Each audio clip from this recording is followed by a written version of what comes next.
Welcome to Books in the Freezer, a podcast dedicated to the deliciously disturbing world of horror fiction. I'm your host, Stephanie, and today I am joined by author Adam Cesare to talk about his new audiobook, Influencer, and the genre, question mark, I guess, of true We'll talk crime about it. horror. We will talk about it. I've been wanting to talk about it, so I am excited. Welcome to the show. Thank you. Thank you for having me back, Stephanie. This is so wonderful. God, we were just talking about it. You were on in like 2020, so it has been a minute. It has been a long time. The world's a very different place. I've kept up with the show. I've kept up with TikTok.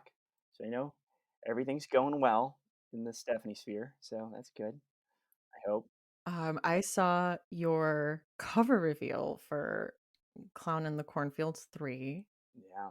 and it is intense, but It's I intense. love it. Yeah, Okay. it All looks right. good. I mean, a It's little bit of giving, religious trauma I put was in going to say, there. it's giving Yeah. religious trauma. Yeah, yeah. Well, which I hope is like, I know that's part of your background, and yeah.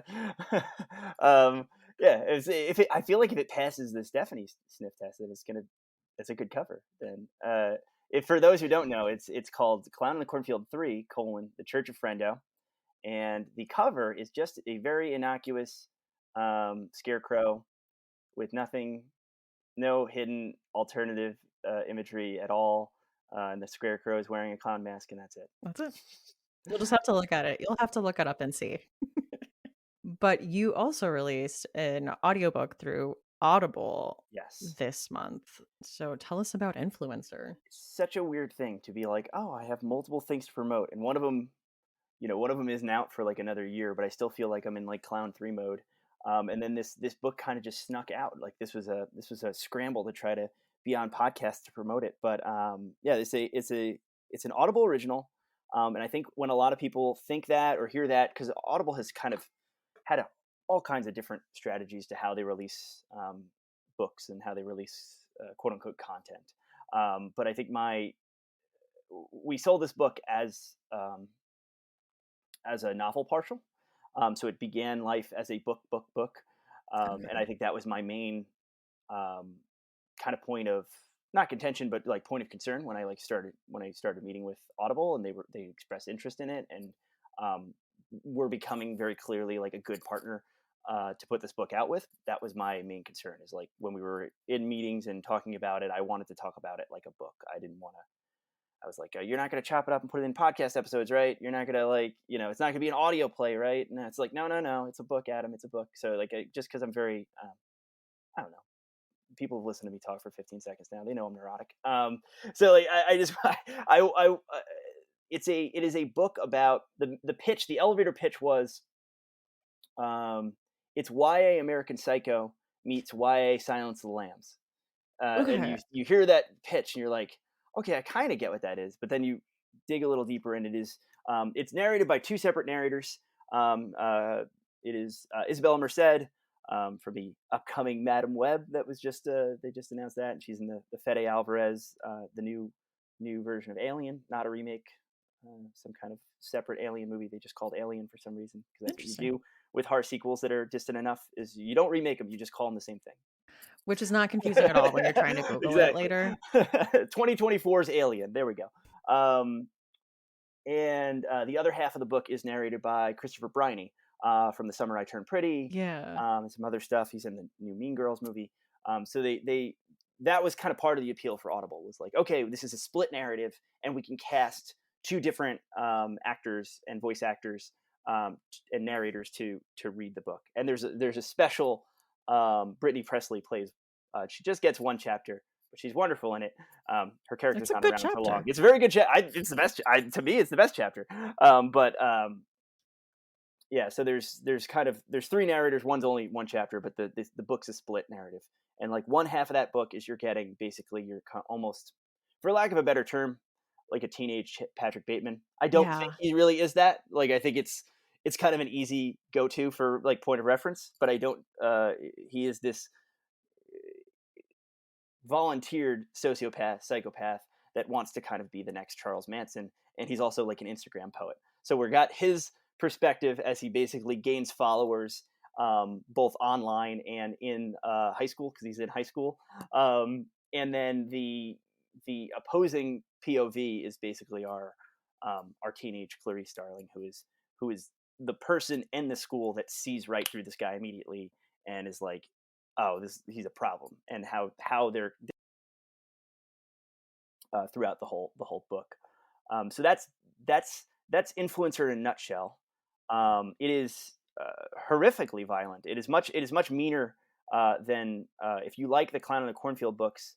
I like to think of these as tonally very different and different um, types of violence, which I think is something we're going to talk about in our discussion. Where there's this idea of like true to life violence and the banality of evil and the idea of serial killers and people like that. And then there is the slasher, like Clown in the Cornfield. Those are slasher books, and slasher is an endemically filmic genre. There is no Yeah. kind of such thing as a slasher, and it already puts that distance between the audience and expectation and what and how you consume the violence that happens in the books. So that was a deliberate choice right from the beginning, and I think all the true crime stuff came in later that we're probably going to talk about and how. Yeah. Yeah. That's interesting. Okay. So after you did the deal with Audible, did you go back and change anything for the audio medium from the novel? Like, were there things where you went back and made tweaks? It was actually sold on a partial. So like I did like soup to nuts kind of change. Like I Mhm. rewrote what I had and what I had sold them basically to be like knowing in my mind, okay, we're switching off narrators. We can do certain things with POV and perspective and stuff like that. So it was kind of built to order for Audible in a certain way. And then in some ways, not at all. Like the story itself was exactly like Mhm. the outline that I kind of sold them on is almost exactly what the published book became. Um, the how was different, and then I had my editor's expertise where she's this kind of genius editor and has been working in audio for a while. She had produced a lot of hits that weren't Audible only, and then kind of came over to Audible, and I feel like has like a real knowledge of how to accentuate moments in audio. The book is not an audio play, but there's like moments of music, there's moments of sound effects, and Mhm.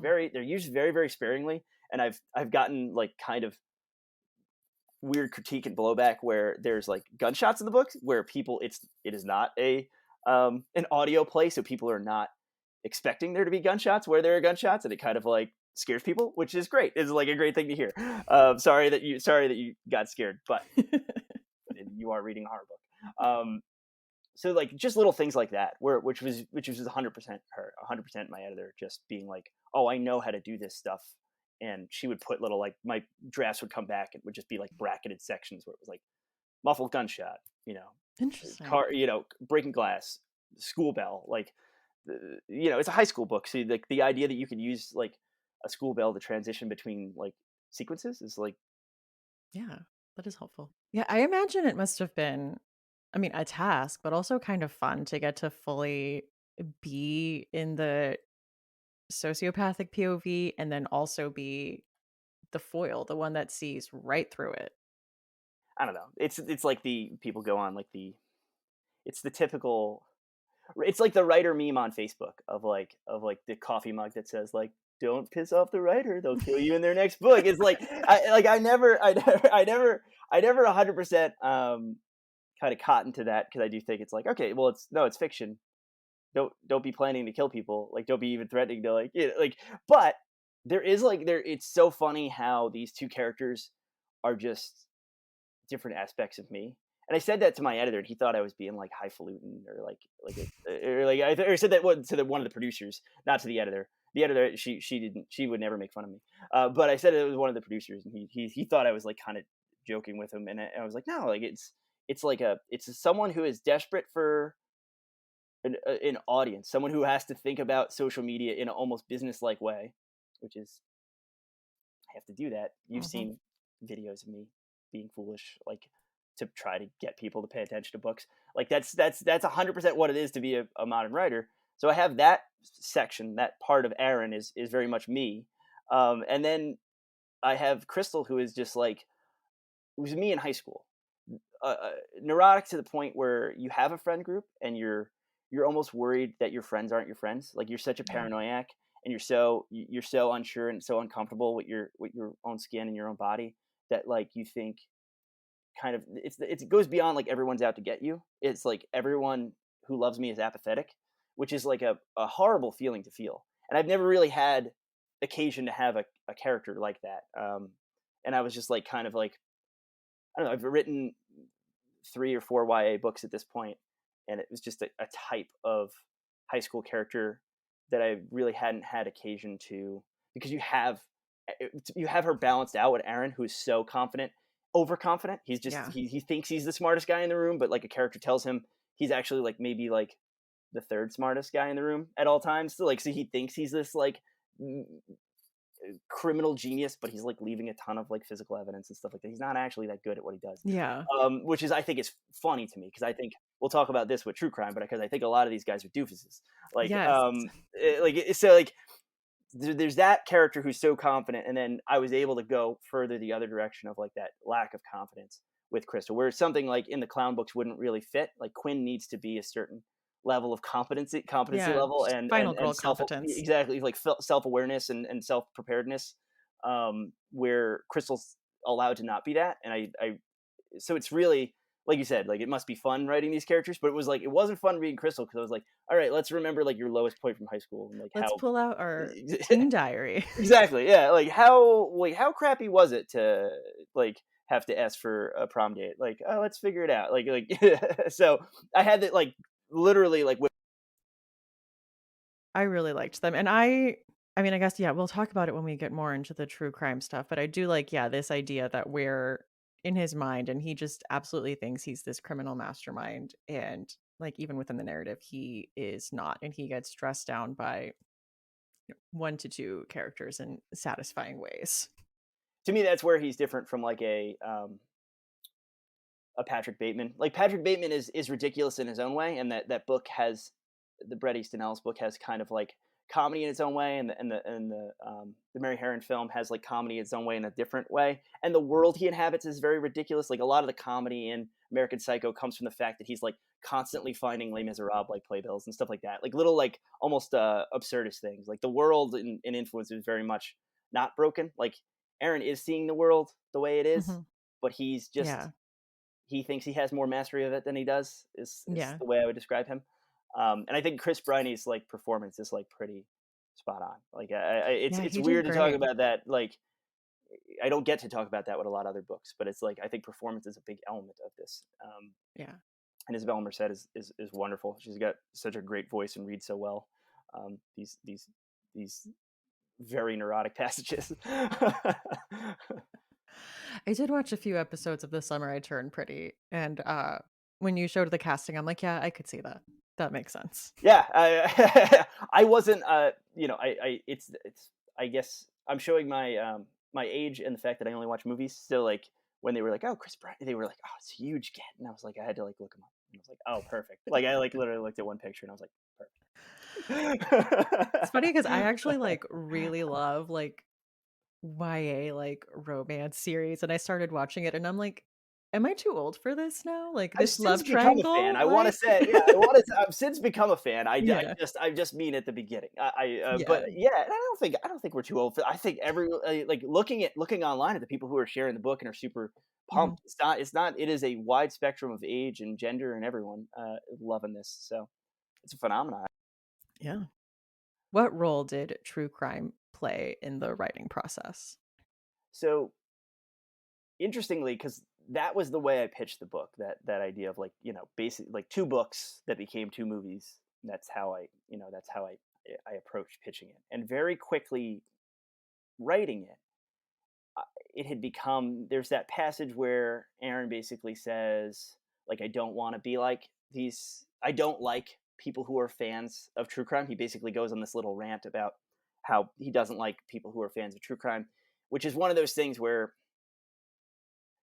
sometimes characters don't say what they mean. Like sometimes where he's like he constantly slips, and when he thinks about Charles Manson, he calls him Charlie. Like he clearly is like a fan of true crime and someone who ingests a lot of podcasts and audiobooks and books and documentaries about this stuff. And he clearly has a little bit of hero worship going on with these people, um, even though he thinks he's better than them. So once I kind of riffed that aspect of the character, it became such a foundational part of not only the character but the book itself, and how I was like, oh well, it's audio. And this again, this is where like the plot was remained exactly the same once we knew it was going to be an audiobook, but like almost everything else around it became like the themes became deeper, everything, all these like motifs kind of started jumping out, where I was like, oh well, how I listen to true crime stuff is all audio. Like it's all podcasts and audiobooks and stuff like that. So I'm like, oh, I bet a lot of readers are going to have that same experience.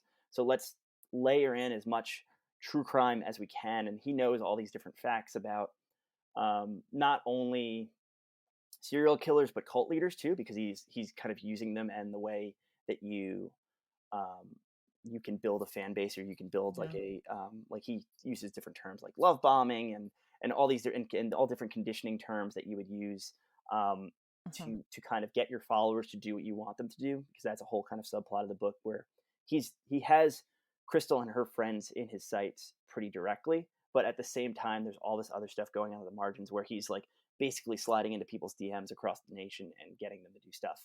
Um, and I really like. I'm fascinated by that section of true crime. I'm fascinated by like Heaven's Gate and all Yeah. these different uh, cult stories. And I wanted him to have that background. So it really just became, when I was writing the first Clown in the Cornfield, I watched dozens and dozens and dozens of slasher movies, like slashers I'd seen before and slashers that I'd never seen before. Like I just kind of wanted to immerse myself. And I only really did it for that one. Like on book two, I was like, oh, I didn't watch slasher sequels, and it didn't really like it didn't hold because I didn't need to enmesh myself because it had become its own thing by that point. But this, I really was like I re-listened to Helter Skelter, and I listened to Chaos, um, the book by I wrote it down.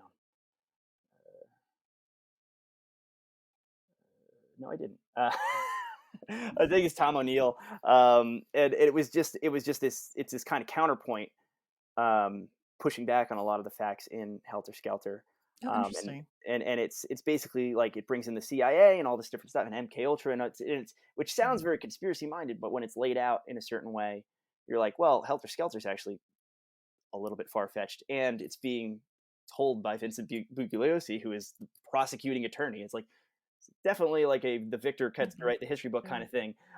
So like I had all this going on, and I was doing all this kind of research that just became little throwaway factoids in the book. And Mm. while the book was kind of asking questions about those types of violence we talked about, where it's like, okay, well, there's this constant debate in true crime and in horror fiction. Where is it okay to where is it okay to enjoy stories about violence? Where is it okay to enjoy stories about abuse? Where is it okay to like glorify, for lack of a better Mhm. term, these stories? And are you centering the victims? And there's all these kinds of discussions are in these circles already. And I kind Yeah. of wanted that to be part of what the book's about, even though it's not really what it's about. If that makes sense. So that's I it's feel it's like all if it's you all tied yeah, up. It's all a mess. yeah. I feel like, yeah, if you're touching on true crime, I think in the modern day, you're gonna have to talk about the ethics Yeah, of true crime. I think that's just something as a society we're looking back on and looking into a little more. And it's also just such a prevalent part of the culture. Like I feel like maybe I've seen this in like young adult novels more, but I feel like true crime as a genre, as a presence, as a being in this age of information almost always has to be acknowledged in some way. Like in this horror novel where all these like horrible things are happening, yeah, someone's going to make a joke about like being on Dateline or like being on a murder podcast. exactly. And it's like it's such a huge part of the culture, and it's such a if your book's trying to react like reflect reality at all, which I don't think you necessarily have to do, but I think in a book like this where it's ostensibly set in the real world, you kind of you kind of do. You have a somewhat of a responsibility, but also it's not so much a responsibility where it's just like an inevitability to talk about it. And it just so happens that like we have one character who's more interested than your average, um, Yeah. than your average person in this stuff. It is interesting, yeah, to think about horror and true crime and how they like intersect in all the different ways. And I mean, like we use the horror and the horror genre as a way to like process the horrors of humanity and like the evils we see around us. And I guess how the influence of true crime and how it relates to that, like when you're talking about real things that have actually happened. And even like setting up this podcast, even like us going back and forth in emails and DMs and saying and basically saying like, oh, like true crime horror, and we showed each other our lists of movies and books, and I had completely misunderstood what we were Which even talking about with true crime horror, which I think leads to an interesting discussion where it's like there's actually like there's what you even think of when you think of the overlap of true crime and horror is such a spectrum. Mhm. There's stuff that is almost procedural. There's stuff that is based on that is serial killer biopics. If you're talking about movies like movies that are based on the lives of Jeffrey Dahmer, Ed Gein, stuff like that, which is unquantified. Like 100% is that's true crime horror. Yeah. You would say, but then you have stuff like okay, so the furthest afield I can think is maybe um, the Texas Chainsaw Massacre, which is no matter you see it, you watch the opening scroll, you have the John Larroquette talking to you about this case that happened, and it's presented as if it's real. And then you look into it, and it's like, no, it's not real at all. Sally Hardesty and her friends and her brother didn't go missing. Like that's not true at all. And but then you get people that want to sound super informed and push back on you and say, well, it's actually based on Ed Gein. And then you look into the case of Ed Gein, and you're like, no, it's not. Like maybe like some slight taxidermy stuff and some secluded, basically all it has to do with Ed Gein is arts and crafts. So and yet I would still put that on this spectrum of of true crime horror, where Yeah. yes, Ed Gein was a point of inspiration, but so was he for Psycho, and you couldn't have two more different horror movies than Psycho and Texas Chainsaw. They're very different, um, and yet they still have that same point of like same kernel of truth of quote unquote true crime, which I don't. And it's like, well, at what point does that become marketing hokum? Because I remember as a kid, I don't remember quite what year it came out. Was it 2000 that the remake of Texas Chainsaw came out? And 2003? yeah, Yeah. that sounds more correct. That sounds more correct. That's you're 100% right. It's got to be that. But it was. I remember being in middle school or high school or whatever it was, and I remember friends. I'd seen Texas Chainsaw by that point, but I remember friends like coming in and after having seen like the trailer, being like, "Can you believe it's based on a true story?" And having like even then, like I was like, what, like 15, having to be like, no, it's not. But Yeah. it's still that marketing. It's Yeah. marketing juice at that point. The idea of like, oh, this really happened. I remember that with The Strangers, oh yeah, because yeah. that's also set up as a true story. Which I don't even know the background of the Strangers. Is any of that true, I or is it like remember I yeah, remember I Wikipedia'd it, yeah? and it was like a girl came home and found her parents murdered in, like, an apparent home invasion murder that seemed, like, senseless and unexplainable. But it's, like, the whole narrative of That this, could be like, yeah, that could be anything. Like they yeah, just kind of added this, like, "Because you were home," yeah, yeah. which is Just terrifying, but a terrific line, but yeah, but again, it's that it's like it's a little thing, you kinda ran with it and made yeah, it a whole yeah. other It's thing. it's marketing at that point more than anything, and I think Yeah. that's the one side of the spectrum, and then all the on the way on the other side of the spectrum is like basically like docudrama or fictionalized true crime, which we'll talk about when we talk about I guess some of our books, because Yeah. I've picked a few that I think are that. Um, Because I went through and picked one that is based on a true crime case too, so we'll have a little bit nice, nice. a bit of both. Mine are more, yeah, like Scream and looking at, Gale Weathers' book and the Woodsboro murders and, like, what it spawns from there and, like, kind of looking at that, or Tragedy Girls and kind of, like, looking at this, like, culture of being into true crime, like, books about that. Again, that's an even.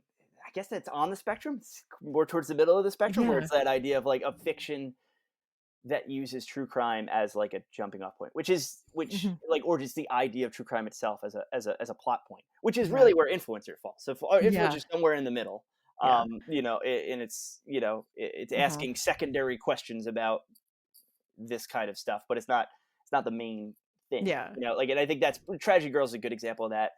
And Scream is interesting because Scream has all the meta elements, Yeah. and it's Scream, it's like, well, what's more meta than, like, no, if this stuff did happen in real life, you would write a book about it, and there would be a bunch of Mhm. Mhm. telemovies about it, which is something I did, because Scream made it a thing that you do in slashers, is something that I did in the Clown in the Cornfield books, but I don't like, it's those are so many steps removed from what we're talking about. You Yeah, know what I mean? a Like, little yeah, bit. yeah. I guess, did you wanna mention, uh, your 2 movies? Because I guess I already mentioned my 2. Oh, okay, yeah. So we did. Okay, so we talked about. Okay, so these will be our. This is officially our movie section. Yeah.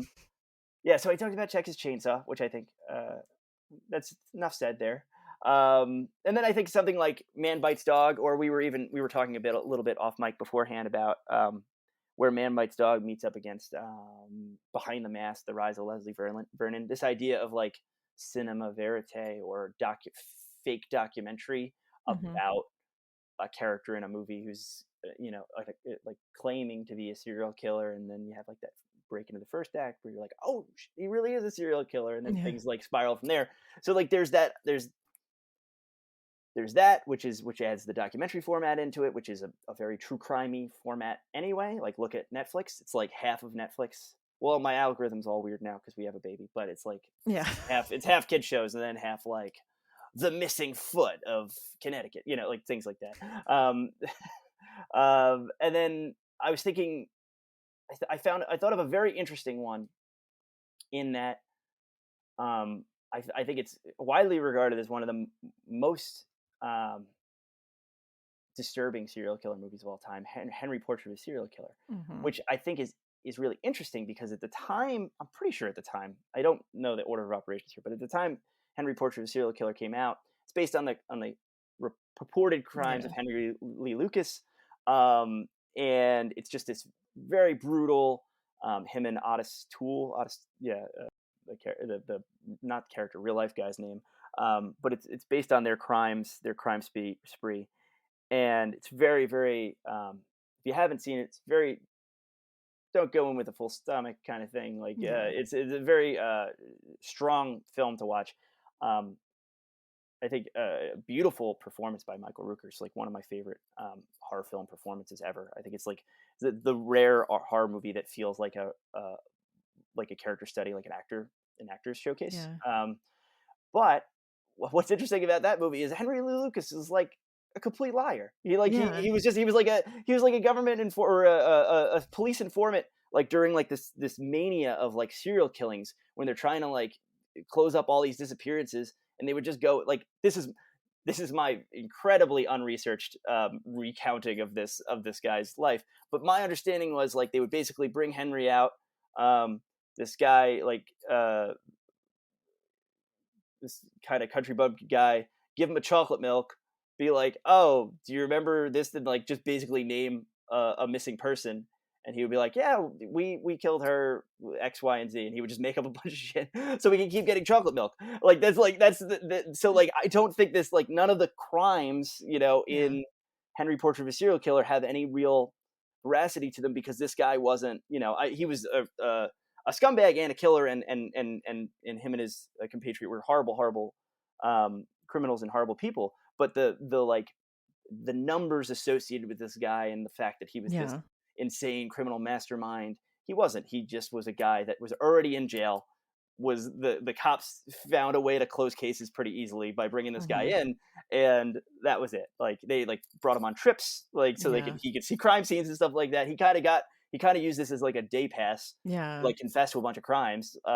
So like it makes Henry such an interesting film, knowing that, like, Yeah. and it's like, well, we've built almost this myth around total bunkum, but it's still a great affecting movie. Like, I Mhm. mean, it's still like it's still like, I think of like the final.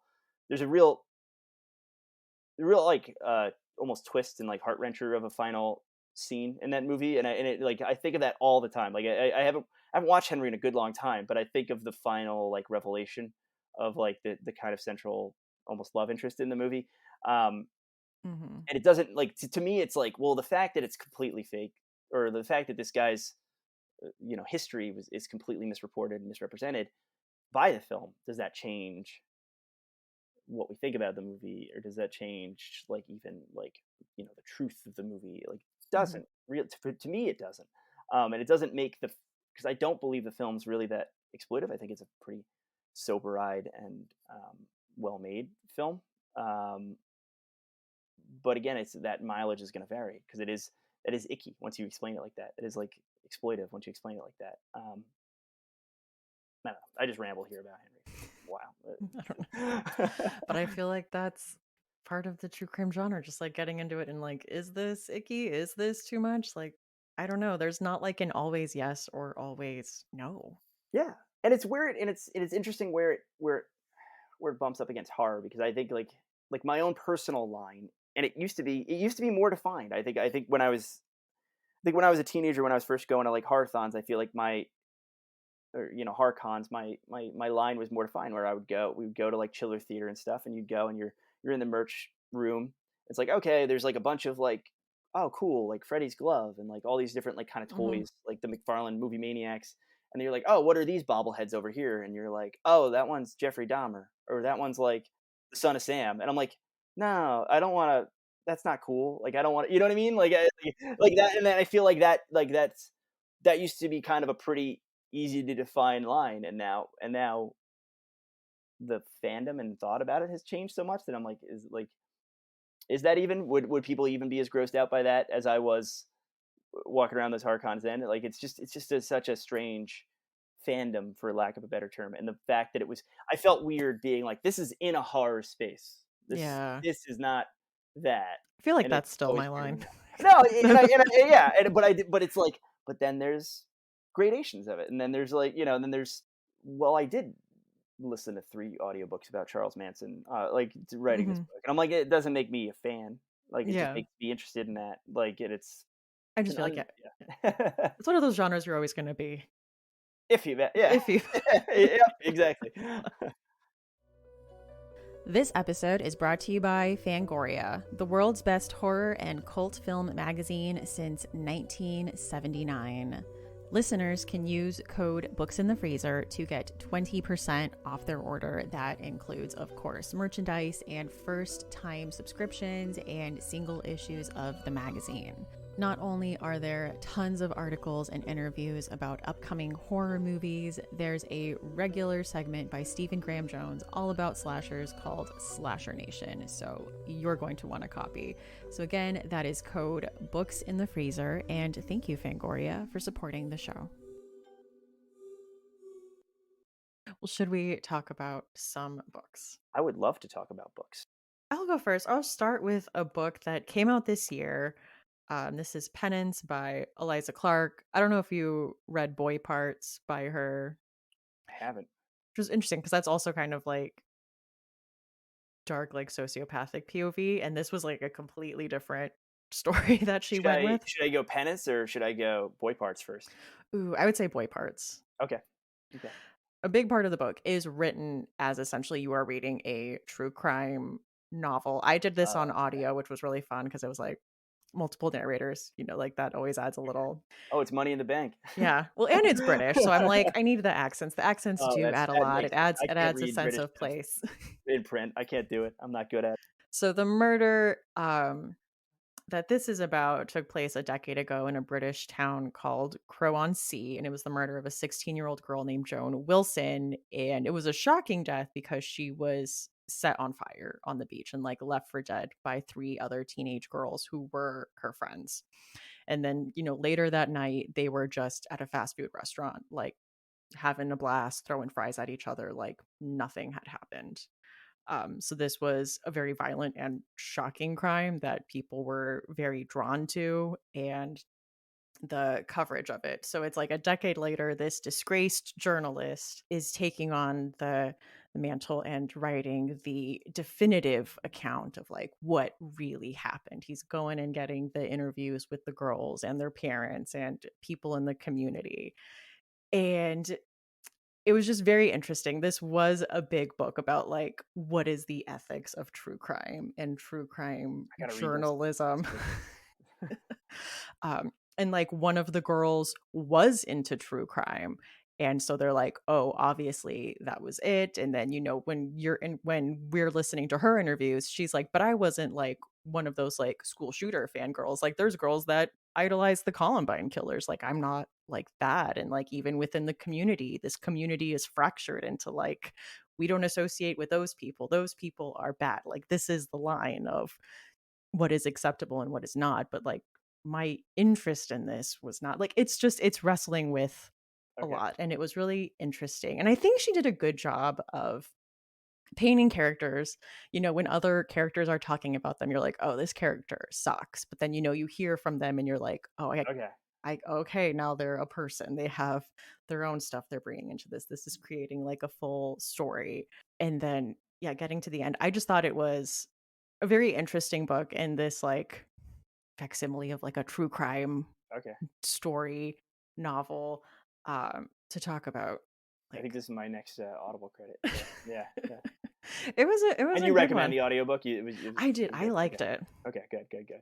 Yeah. Um, It's how I read a lot of books now. It yeah. really is. Like it's like I do like arcs and like stuff people send me like Mhm. before bed on my Kindle. So it's like those you can't really have Yeah. audiobooks for, but like almost everything like post because I'm like I have like a 15-year backlog now where I'm like okay, and it helps me go a lot faster It and does. be a better literary citizen. Yeah. Yeah. And there's also books that, yeah, I'll get arcs of, and so I'll read digitally on my Kindle, and then everyone's like, "Oh, the audiobook for it was great." I'm like, "I wish I would have done it Yeah, on yeah, it audio." bums you out when you're like, oh well, I missed the boat on that one. What was that, Yeah. Tiffany D. Jackson's kind of Carrie retelling, Oh, The Weight of yep, Blood? yep, Everyone yep. said, like, the audiobook was good, and that was another, like, we're talking about, like, a true crime podcast that's, like, looking into this, like, prom thing that happened several years ago, um, and It's in yeah. the zeitgeist. You can't not talk Yeah, about it. that's You know what what I I mean? mean, Because like, even it's like, in a you have Carrie to rewrite, acknowledge it's like, it. well, it was like a Carrie rewrite. Well, social media didn't, podcast didn't exist for Carrie, but they do now. So you got to talk about it. It's Yeah. how you would frame that story. It makes sense.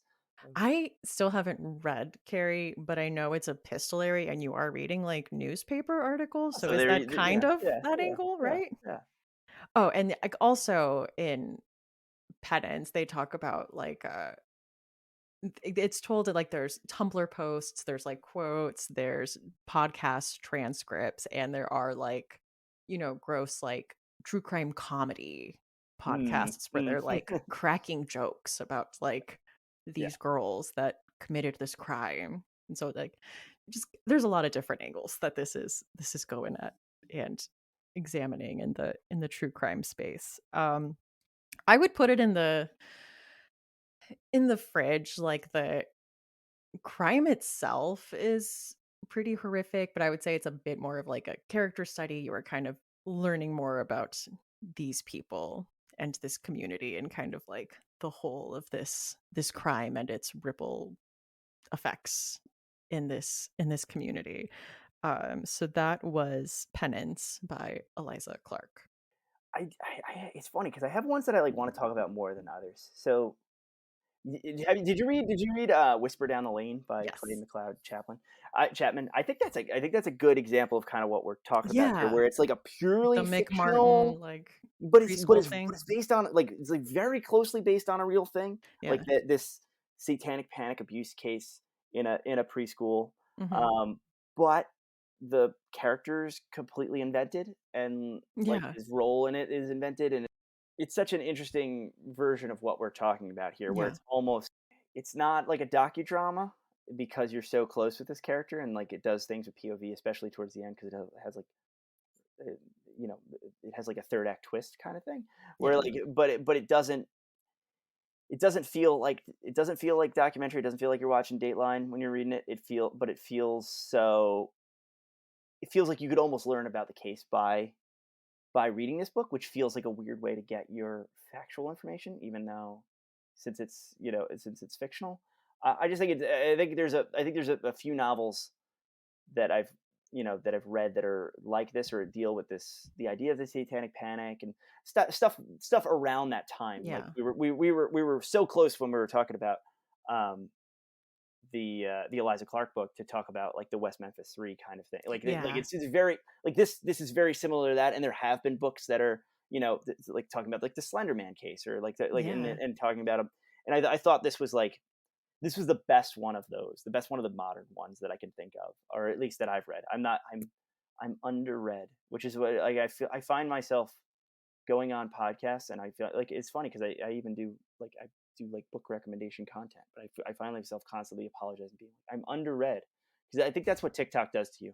I think you Yeah. go on TikTok and you see people being like, "Here's my stack for this month," and it's like Yeah. this big, and I'm like, I haven't read that many books this year. What are you talking about? I know. So like, I think there's like a it's like it always goes like any kind of recommendation like this always comes with the caveat of like that I've read. Yeah. Yeah, There's just so much out there though. but I really like that book. I think talking about I blurbed that one. I think I'm a blurber, a confident, happy blurber. So no fridge on that one. Like I don't think that's not like the scary like it's like scary in a way of like almost like Salem witch trial-y. Like I didn't do Mm. something. I'm being accused of something I didn't Yeah. do. Kind of like that kind of like, and it has with that it has like some like reliable, unreliable narrator stuff. Not to like I don't want to Yeah. spoil it too hard because it's not in the way you think it is. But like yeah, didn't strike me that way, and it Mhm. almost didn't like it's almost to the point where not that it's not to be like, "Oh, it's not scary," like because I don't think that's to me, that's Mhm. nowhere near the demarcation of, like, a quality horror book, Yeah. but almost to the point where it didn't feel like horror to me because it felt so much like like a true crime book. I'm like, "This Mhm. walks the line of, like, not even feeling like a horror novel." Yeah.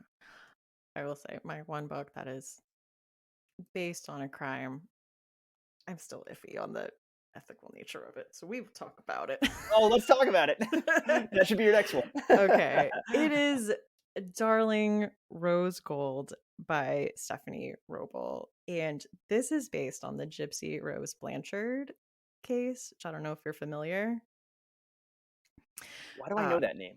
Gypsy Rose Blanchard. Why do I know yeah, like, you feel like if you she was like they did that Hulu series, The Act, with Joey Oh, King. okay. Oh, yeah, yeah, yeah. Okay, okay. The, like, Um, Munchausen's by proxy, like yeah, okay. yes. Yep, yep. This and okay, like her name in the book is like Rose Gold Platt or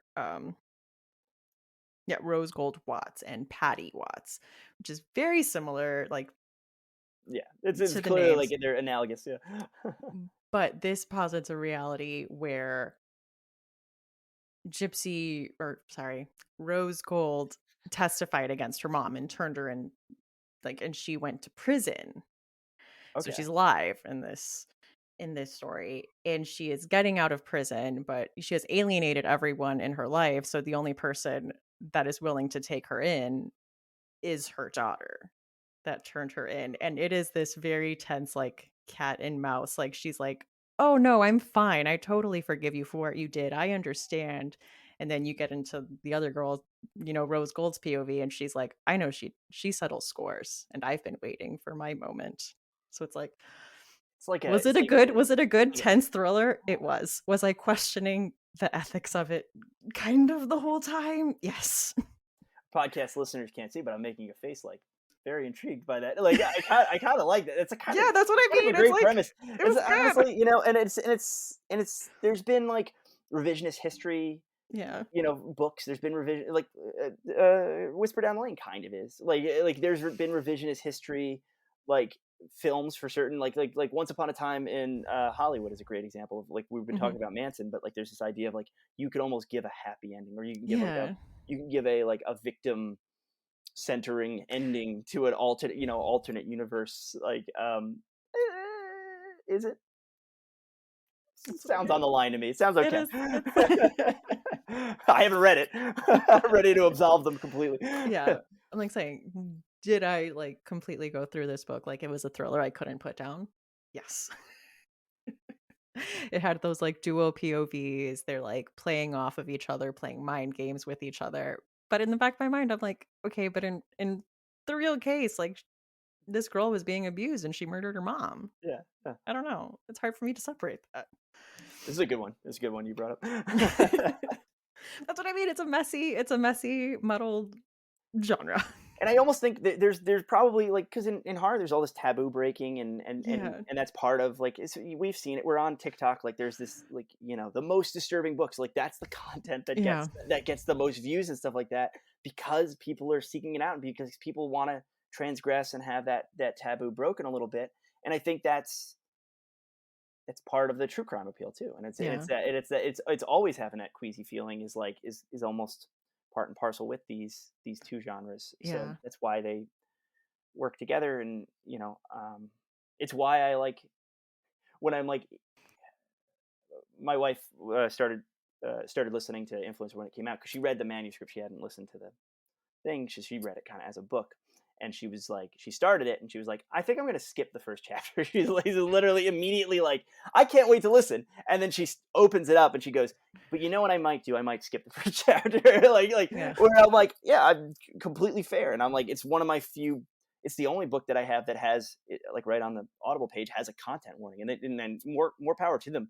Like we're going to add to it when the book comes out in paperback. We're probably going to actually add a couple things that I think they kind of missed. Because reviewers have brought them. Beware that there is true introgression and there is like things are going to make you feel uncomfortable and you're by design, but we don't want anyone feeling uncomfortable when they're not wanting to Yeah. do that. And they're, It's funny. I know Sonia posted about it on Instagram where she's like, "I was not expecting that." And I messaged her and I was like, "Oh, like I'm talking to him today." And she's like, "Yeah, I put it on like, as an audiobook, like, I'm just gonna do some work, put this on in the background." And she was like, "Oh my God." hey, I'm glad she said something. I'm glad because she tagged me in that and I was like sharing it, but she was, I don't go to like, I don't seek out a ton of like reviewers and stuff like that, but Yeah. it was like because of like we were talking about this idea of like disturbing. I was like, well, if I have any chance of getting in front of like disturbing TikTok, it's this book. Like it's like this is the only one that and Sonia doth protest too much because that's how I pitched it to her. I was like, hey, I don't know if you have Audible, but I can get you an Audible code if you want to listen to this. It's super fucked up. Was like how I like pitched it. So Okay. you can't Okay. just be like, whoa, where did this come from? She didn't put it on thinking it was Clifford the Big Red Dog. It was this Maybe she was thought it was gonna build up to that. yeah, She's like, well, "Oh." yeah, or she's like, oh, it's the clown guy. This loser. Like she's like, Or she's like, she's like, "I know teen I ate this slashers." stuff. Yeah, I Yeah. ate this stuff for breakfast. What's he gonna pull out? I'm like, told you. I got two that I don't. You have like bulleted points, and That's you're because able to I talk about these. can't I'm talking about books like I read in college. Like I can't even like. So like I'll do two at once, and I think they're interesting companions. Because I think one is Zombie by Joyce Carol Oates, which I Mhm. think is interesting. Yeah. She's been in an interesting discussion with this Yeah. for pretty much her whole career, and especially once she started getting on Twitter and She's a laying it down. I love that like one of our most awarded like literary figures is also just a shit poster. Like it's kind of she's like funny an to me. unhinged Twitter presence. I, I I do think there's like a good level of performance there. I would hope. I think there's completely people that are the things they say on there like should 100% be taken as like when people tell you who they are, believe them. With her, I'm like, there's clearly a level of like when she said the thing about the skeletons about Halloween. She like quote tweeted a picture of like Halloween decorations. She was like going all Werner Herzog on like, is this the death that you seek? Like stuff like that. Like I think that's just come on. She's shit posting. Like we have all been on the internet long enough to know she's like mess with you. But so you look at a book like Zombie, which is based on Dahmer, Yeah. slim little novella. Like it's similar to that Blonde. Like the idea of like Yeah. this like dealing with a real thing and dealing with it by calling it its name, but also like complete literary invention, like taking the wheel at certain points. And where does that become? Where does literature slip into journalism in a way? And so I find that interesting, and I think that's like it's that book. I'm trying to remember like I know it's like it gets talked about. We've moved past it in the way that we talk about disturbing fiction and serial killer fiction, I feel like doesn't get talked about as much. But I remember when I was younger and seeking this stuff out, I remember getting that and being like, oh, it is. This is. I was like, I remember being like, this is really smart, but also this is really gross too. Like, and I think Yeah. that's the I think if you know enough about the Dahmer case, it's pretty frank in its in how it Yeah. approaches that. But I want to counter program it with a Jack Ketchum book, which I think Jack Ketchum kind of did this all the time, where he took news items or like lesser known true crime stories and then completely fictionalized them. Like The Girl Next Door is that Mhm. way. And my favorite of Ketchum's books is The Lost, because he kind of takes this. I forget even who it's really based on. It's based on a real life serial killer, or like a spree killer, and it reminds me of uh, the Bogdanovich film Targets. It reminds me of this idea of like someone having like a entering like a berserker mode, like being a kind of unhinged person and going on a killing spree. But it's because I think there's a certain amount of, he was writing at the time of like Ed Lee and Richard Lehman and all these guys, and that leisure paperbacks kind of thing, and where it was like almost trying to outdo the other guy, and like in terms of like gross out and stuff like that. And I think the reason that I'm attracted more to the Ketchum side of things is because there's a certain amount of like responsibility, and it's like, well, the Lost refers to the generation of kids that were, I forget that, I'm terrible at American history here. So it's like too young for World War II, too old for Vietnam or whatever. Or like so they missed out. There was like or Mhm. Korea, between Korea and Vietnam, like a gap of like angry young men that were gonna go bring a war somewhere, but kept it home. And there's such an interesting kind of um, the way I feel like other authors of the time would write about like almost a coming of age, or like a looking back at a certain time Yeah. period with like rose colored glasses, looking at it being like, oh, this has all the kind of almost like doo-wop nostalgia of something like that, of like 60s, pompadour hairstyles, but terrible stuff was happening then too. So I find that a very interesting way into writing horror books, and I think he made a career of it. I only knew about The Girl Next Door being based on a true crime case. I didn't know that was kind of his lane or his niche. Because I think Joyride is too, and I know Yeah. Weed Species is. So there's a bunch that fit, even if they're not like the big ones. Because like I don't like Red's like a pure invention. That's not like a, like, so. And Off Season, most famously, is one of those like kind of like Texas Chainsaw ones, where it's like, oh, it's based on the Sawney Bean clan, which is the same thing that The Hills Have Eyes is based on. Like this family that lived in the Scottish Highlands and was all inbred and was cannibalizing people that they came across on the road. Like, it's like, well, that's not really the Off Season. Like, so like you could almost count that one too. Um, and again, I'm talking about my butt, because like I did zero research, and I was like, I kind of remember that The Lost is based, but I think it's based on a real case. It's based on a real, at least, series of killings. That's who you want on your podcast. Someone who's just openly admitting they didn't research. I the last episode I did, I'm like, I was gonna include this, but I don't even remember what happens. This is what the premise was, though. I don't even remember. I remember I, it being good? Question mark? I don't know. well, I feel like I did you one better, not knowing what order the major American wars went in, or what year they were. Which on a good day I do know, but I'm a recent dad. We talked about this. Yeah. I have baby brain. Well, I'm gonna talk about kind of the first book that brought to mind this kind of fictional true crime genre, and that is Chasing the Boogeyman by Richard Chismar. I know the sequel to it came out this year. I think it's called Beyond the Boogeyman.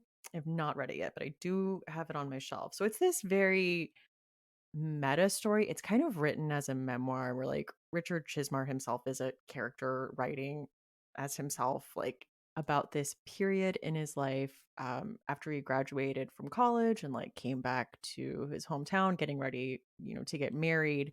And there was a slew of murders, like missing girls would turn up dead. And his fascination with the case and with the FBI's angle on this and their theories, and also like how it affected his everyday life, how it affected the community. You know, there was a curfew put in, there was this like neighborhood watch set up. And I loved that it was, yeah, written as this kind of like memoir style. And I did Google like several times. I'm like, Is this real? is this fiction? Because it's written just very, you know, if you wouldn't look at the author's note is at the very end where it's like, this is what was real. This is what you're like, wait, what is real? Is this real? I mean, that is his name. I think that's where he's from. Like, what part of this is Dude loves Maryland. It's got to be real. But yeah, you know, the authors are talking about, you know, like there was a serial killer around this time, and you know, it did, looking back, you know, it did affect me. And, you know, just writing this is that. I thought it was just very interesting. And I think a book that needed to be talked about if we're talking about like the true crime horror, especially this like meta angle. So that is Chasing the Boogeyman by Richard Chizmar. I'm so interested in the sequel. Like when I saw the sequel, that I almost thought it was like oh, are they re-releasing it? Like Yeah. because the name's so similar, and I was like, no, he like wrote a sequel. That it was very very interested. He's had such an interesting career, that guy. Like from Cemetery Dance on to the King collaborations on to yeah, Yeah. very interesting. I've never actually met him. I've been like in the room with him a few times, but I've Yeah. never like, gone up and like hi. Like it just happens sometimes. You're just like not starstruck, but I'm like he doesn't want to get bothered by me. I felt that Yeah. StokerCon was here in Oh Pittsburgh. Were yeah. you here? No. No, I No, wish I okay. was. I wish I'd gone out because like, Because but you're in it Philly, was right? the Taylor Swift thing. It was like the yeah. Is it because you're in Philly, I was right? in Or Philly. I'm in Philly, like, but that's like not that like I've gone further to go to Stoker cons, you know, like Mhm. but it was that you were counter programmed with Taylor Swift and no Yeah. one could get a hotel room and stuff. It was Oh, like yeah. it was one of those things where I like was like maybe next time. Maybe it'll be closer next time. How did you have fun? Yeah. But I saw, like, Paul Tremblay in the lobby, and I'm like, I've talked to him, like, 3 times, but I've had him on the podcast, but I can't go up and say hi to him. You didn't say hi? No, I didn't. I, like, Oh, he's such a sweetie I too. chickened out. I know. he, I was like, "No, I he's such can't." a sweetie, and he would have been like, Stephanie, talk to me, get me out of here. Like he would have loved to like. Not, now I'm like now I'm talking out of school, but I think he would I have. always, like, underestimate though, like, I came on and I was like, "You know, like, I don't know if you remember, you were on several years ago." He's like, "Yeah, I remember, like, hi, Stephanie." And I'm like, Yeah, "Oh." yeah, yeah. I hope that I would hope they remember. Spend an hour being like, oh, we're in a Zoom meeting. Like one would hope. Yeah. No, no, No, he seemed nice. never. I just had, like, immediate, like, social anxiety. I'm like, I can't go say hi to him." Those things are the worst, and it's also like it's. I don't know if your social anxiety is like my social anxiety, but it's like if the train starts moving, it's like fuck, like I can't now. I can't talk to anyone, and now I can't string any kind of sentences together. And then if people come over me, it's like, well, this conversation can be a train wreck. Like, I'm not at my best right Yeah, yeah, now. yeah. And then you have like the idea of like the FOMO of like, well, I can't just go back up to the hotel room because like I paid to be here, and like Mhm. every time is money at this point. So you get like you standing there just roughing it out, and you got room party, Yeah. just a warm Miller Lite, like. Uh, Next year, I'm hopefully flying out and staying in a hotel because I had to commute, so I also had to, like, leave early to How beat the much of a Taylor drive was it for Swift. you? Not like 30 minutes. Oh, that's not that Yeah, I was just like, I had to leave before the Taylor Swift traffic, so I well, couldn't that's true. Yeah, stay too long at any yeah. place. A lot of Where is it this year? Where is it? San Diego. I did know that. Yeah, Mhm. that's a maybe. Yeah, I want to go to Yeah. that. Yeah, that's an easy place to fly into too. Yeah. Like sometimes they're like, all right, well, it's on the top of a mountain in Colorado. Like, oh, well, I can't. I'm not going to take It's right by the airport too, like, two it's planes. only the Yeah, hotel is, like, 15 minutes away from yeah, the airport, which yeah. is San nice. Diego's the hub, but it's easy to fly. It's Do you have one more pick? Did you wanna do oh Helter no, Skelter? I just had Helter Skelter on there, but I like we kind of already talked about it. Okay. So Alright. I'm There you I'm go. tapped on my Okay. books on my book knowledge. I feel like, well, there was a lot that I feel like could fit, especially in YA, like I was saying earlier, like there's so much of this like acknowledgement of like Yeah, true crime as a like Sadie, I think was I heard that in like 2018, I want to say, but that yeah, was one of the very first like doing an audio like true crime podcast chapter thing. Like I remember that yeah. being kind of like a big deal. It's it appeals to teens, and Yeah. teens, you know, it's partly teens are into it, and it's just like it's a more youthful medium, so it's like Mhm. Of course, it's gonna, and there is that. YA is so interesting too because YA horror is such an interesting space because a lot of it's very slipstream with thriller and it's very flipstream with Yeah. like it's. I think it's easier to sell a YA horror book if you can kind of be like, well, it's going to cross these demographics Mhm. because the the common knowledge in publishing, which common knowledge in publishing is almost always 15 years out of date, and these people love repeating it. But the common knowledge in publishing, when we were putting Clown in the Cornfield out, is YA horror. Good luck, buddy. But hey, it's people like it. Yeah. Kids like it. I taught I taught high school for I taught high school English for 5 years. I know that they love murder. I know that about children. The children love the murder. Yeah. Can't get enough. They can't. Uh, my other pick I was gonna do, so I'll just kind of tack on here, is kind of the whole Six Stories series by Matt Wazolowski. He's a British author. And these are also really good as audiobooks, but they are essentially podcast transcripts. Like the narrator is a podcast host, and the setup is six stories. So he takes a case and interviews six different people in different angles about this case. Okay. And I love these books. Okay. I think they're a little more in the thriller space, but I think there's a few that definitely cross Are they over. YA? I'm not familiar. No, Okay. but Okay. like my favorite one is the second one, which is Hydra, which is this case of this girl, Arla McLeod, who bludgeoned her family to death.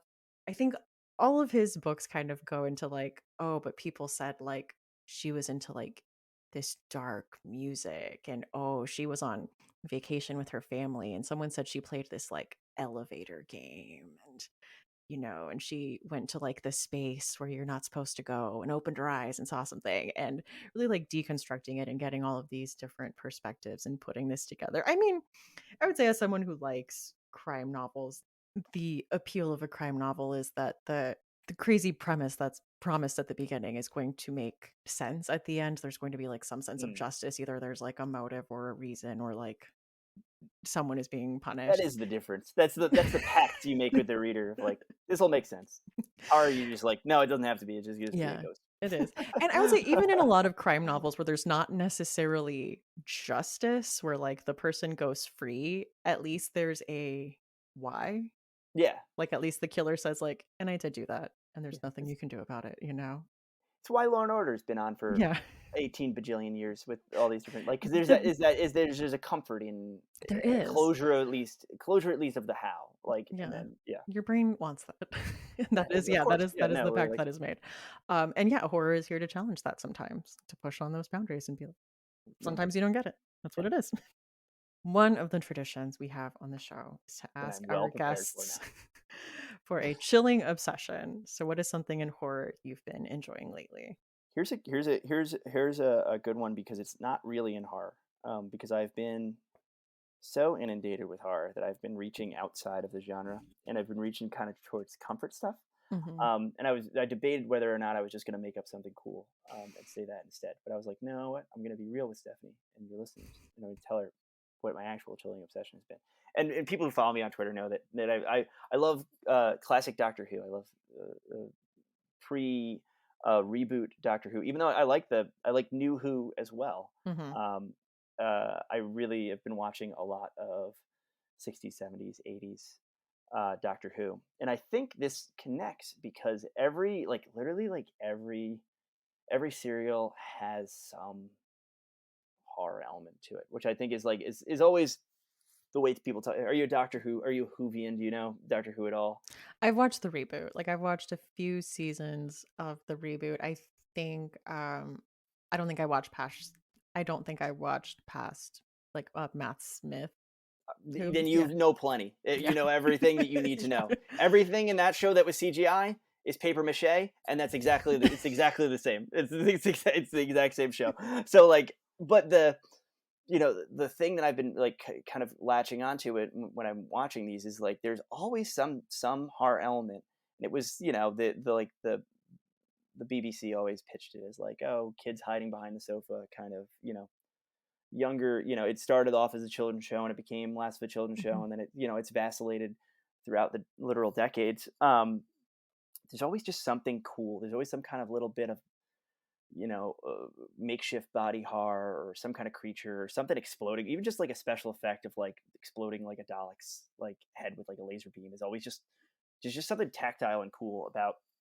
And that really is to me the dividing line between this and New Who, is that idea of like what you would have done with early 2000 CGI in like the David Tennant years. You had to do with like weird television camera optical effects Yeah. and like and like and paper mache in the classic Who. I think Mhm. that's where my aesthetic goes.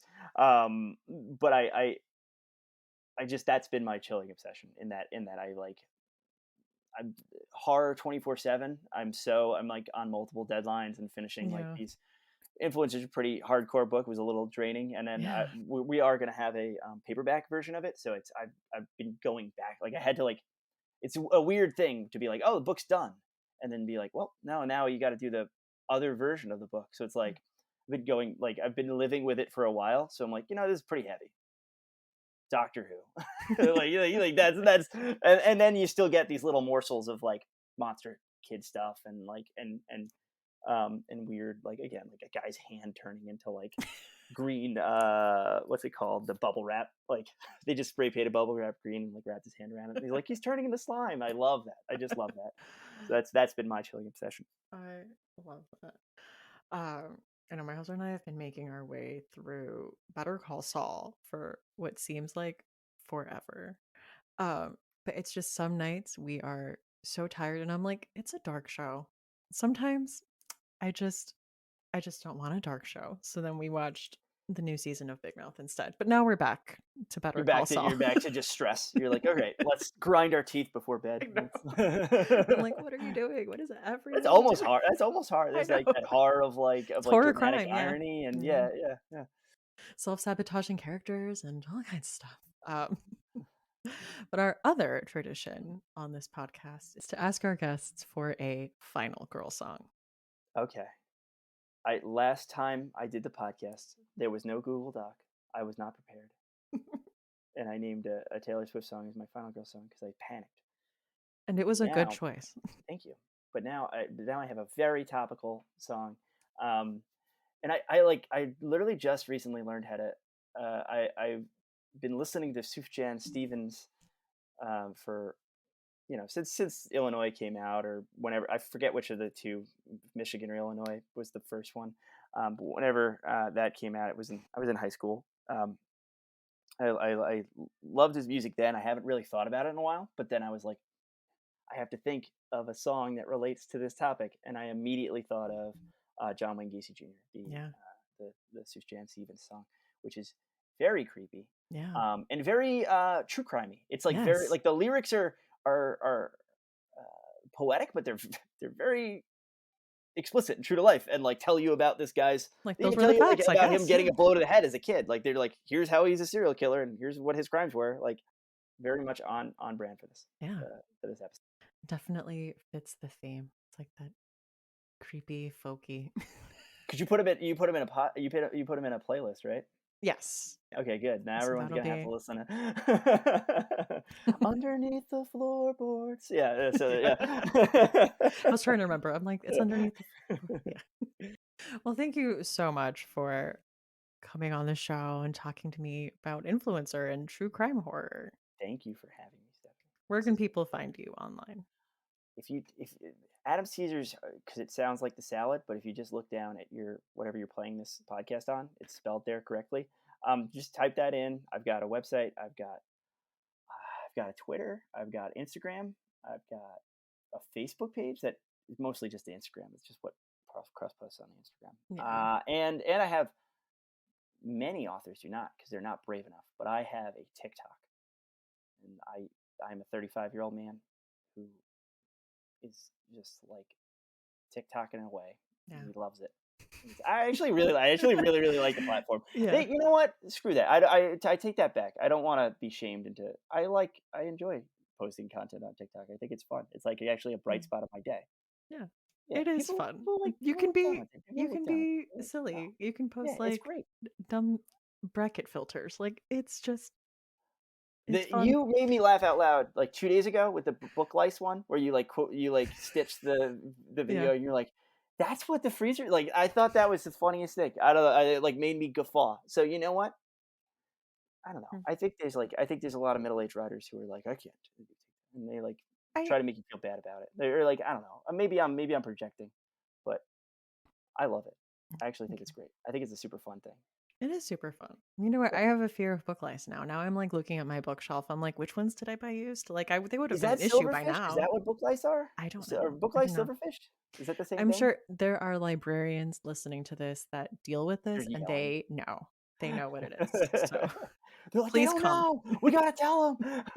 Well, I know I had like librarian friends comment on that post because I posted it on Instagram too. And they were like, yeah, like as librarians, you have to get rid of stuff sometimes. Like there's I love that I'm like I'm here apologizing for like the ageist bias of like, "Oh, no, I love TikTok." And then you were like, "They didn't see it on TikTok, but all these old fogey librarians saw it when I posted it on Instagram 2 days later." Johnny come latelys. Goddamn. on TikTok, everyone was just like, excuse me, I'm what do kidding. I need to worry I know. about? I'm joking. I found that funny, and I'm just roasting you now. I'm not even. There's no reason for me to come that hard. Oh god. All right. Well, thank you again. Thank you. It was great. Thank you for having me. Books in the Freezer is a bi weekly podcast. We post episodes every other Tuesday. You can find us on Instagram and Threads at Books in the Freezer and TikTok as well as Books in the Freezer, or you can send us an email at booksinthefreezer@gmail.com. Show notes for this episode and all previous episodes are at booksinthefreezer.com, where you will find a list of all the books mentioned. Also, I wanted to add that when I was recording this episode, I had just started reading the YA thriller from this year, Only She Came Back by Margot Harrison, which would have fit into this episode as well as a pick. But I wanted to point out that Margot Harrison wrote an article about fiction being inspired by true crime. So I just wanted to add that in there. I will link it in the show notes if you want to go check it out, but obviously relevant to this conversation. If you would like to support the podcast, first of all, thank you so much. And information on that can be found in the show notes. There are affiliate links, there are links to merch, and a link to the Patreon. The Patreon has 3 levels, a $1, $3, and a $5 level with different perks at each level, ranging from like early episode releases, group chats, movie nights, bonus content. Like this month, I did a gift guide and I did an episode. It was just like me talking about Thanksgiving horror movies and like horror stuff related to that. So if that sounds interesting to you, that is at patreon.com/booksinthefreezer. If you would like to show your support for the podcast without spending any money, there are a lot of ways to do that. Sharing the podcast on social media or leaving a review on a site like Apple Podcasts helps as well. So thank you so much to all of you who have taken the time to do that. I'm Stephanie Gagne. Thank you so much for listening, and see you next time on Books in the Freezer.